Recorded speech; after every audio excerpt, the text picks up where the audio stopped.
Hello everybody, welcome to my little mini Christmas demonstration for Devon and Cornwall area of NAFAS. Who can believe that it is the 1st of December already? It's just crazy how this year has flown by. So today I just wanted to do a very simple arrangement for you. At Christmas, I'm really lucky, being a florist, I can have really any flowers I want if I wanted to. But this flower is a flower that I always choose to have in my home at Christmas time. That's as long as I haven't sold the ones I bought for myself to somebody. But to begin with, I've got this lovely gold metal container. This actually comes with legs, which you can stand it up on, but for the purpose of today's demonstration, I'm going to be using it as it is. And I've just popped a dish in the container to hold my water and my foam, and it's raised up, so I'm not using loads and loads of foam for the design. And to begin with, I'm just going to pop some of these lovely sticks in. So we've got this gorgeous gold, glittery gold. I'll take those up through the middle. And we've got some plain red ones as well going in. So these sticks I've had in my garage for several years now. Everybody knows that as a florist or a flower arranger, you tend to collect everything. You don't throw anything away. And, you know, here we are, probably 3 or 4 years later, eventually I'm using them. So, yeah, they're really pretty. I love the gold glitter on these. They're really sparkly. And I'm not really a sparkly person, but at Christmas I do like the sparkles. And I'm also going to be using some aspidistra. So this is a very common florist for foliage, foliages for florists, sorry. And these I have just sprayed with a little bit of gold spray paint, just to take off the greenness. I didn't want too much green foliage in this arrangement because I want it to be quite contemporary. And these leaves, I'm just going to manipulate them very, very simply. And that is literally by folding the stem, cut at a very sharp angle, and it just punctures through the leaf. And then you end up with this nice coil. If you wanted, you could staple this for extra security, but I'm just relying on each leaf to hold that together. So the aspidistra is known as the cast iron plant. It's from the Victorian times, and it's called this really because it's just really difficult to kill apparently. It obviously hasn't been to my house because plants don't last with me. I don't give them enough care and attention. So I'm just going to fill this side with the aspidistra. And what I love about this foliage is instantly they cover up your foam for you and give a really good, I like the texture they give. It's just, I don't know what it is about it, but I just like that texture. It looks nice and full straight away. And I like the way you can see through some of the leaves and so on. So we've just grouped them to the one side.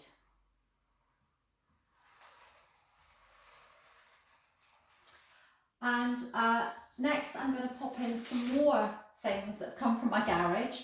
So these are cheese plant leaves, a monstera. So they have just dried. I think I probably had them for a demonstration one year, didn't use them all, and they just sat in the garage, stood in a vase, and they've just dried on their own. And I just love the texture they've got, and also the colour. It's a really lovely antique gold. And I want to pop these at the front, so they kind of just drape over my bowl a little bit. Just like so. That just shows that gorgeous monstera going in. So a little bit of balance against the heaviness of the aspidistra. My flower for this arrangement is the Amaryllis flower, the red Amaryllis. So this is my favourite flower of the season.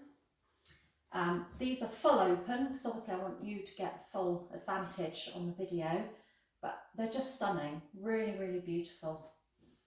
And these I always cut with a sharp knife, just straight across the bottom. And this ensures you've got a nice flat surface to go down into the foam. We're just going to feed it gently down over my branches. And if your Oasis tape is in the way, just pop it to the side. Let's feed that branch back in.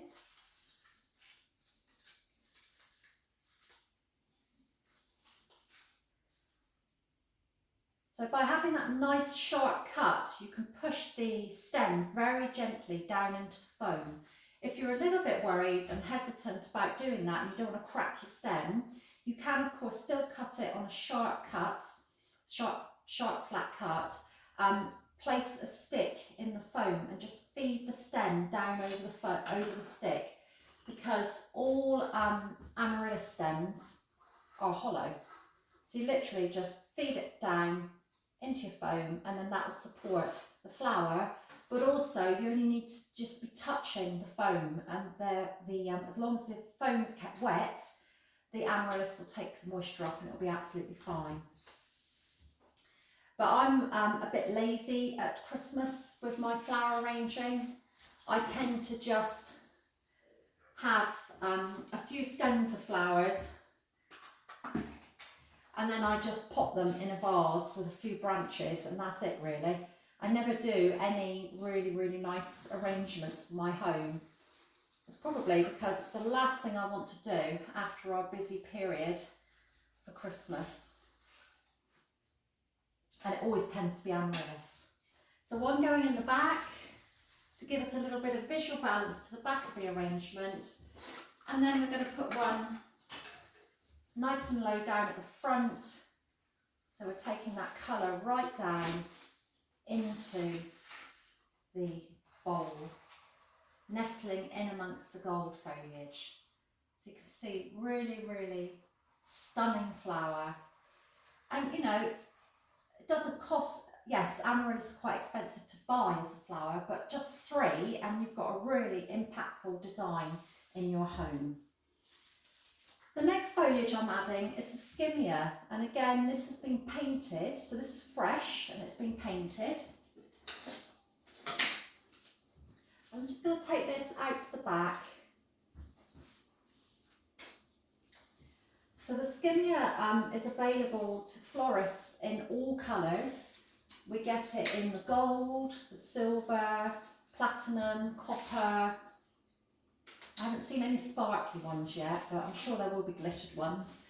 And it's just a nice little nice foliage to have, I think. In our bouquets we use it a lot, and in our arrangements. It just adds a little bit different colour, and it's still garden plant material. So just taking that to the back. And again, it has a different texture because it has the, this is fluffy, whereas my cheese plant leaves are quite sort of scrunchy looking, and then the aspidistras are smooth.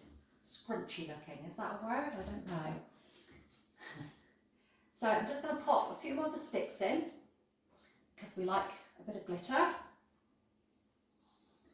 And they are in a way supporting my Amaryllis as well, because if they started to move or fall, they will support them.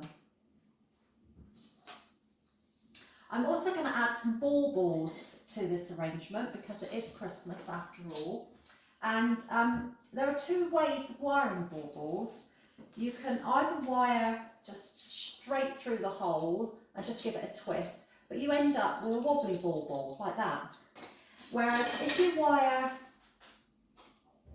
into the neck of the bauble, so you've got that effect, and then take your wire through the hoop and then twist around that wire that's gone into the neck, you end up with a nice upright stiff bauble which doesn't flop about.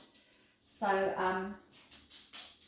just a little hint there, a tip that I learnt from watching a demonstrator many years ago. And I'm sure a lot of you will go, oh, I knew that anyway, but you know, I'm just telling some of you maybe that don't know, and you've learnt something today. How to wire your baubles.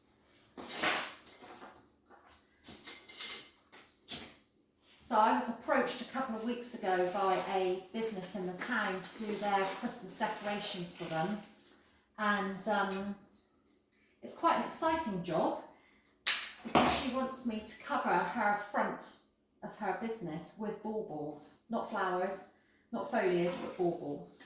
So I'm at the moment working on the mechanics to get that ready for her, because she wants it all installed for late night shopping, which is next Friday.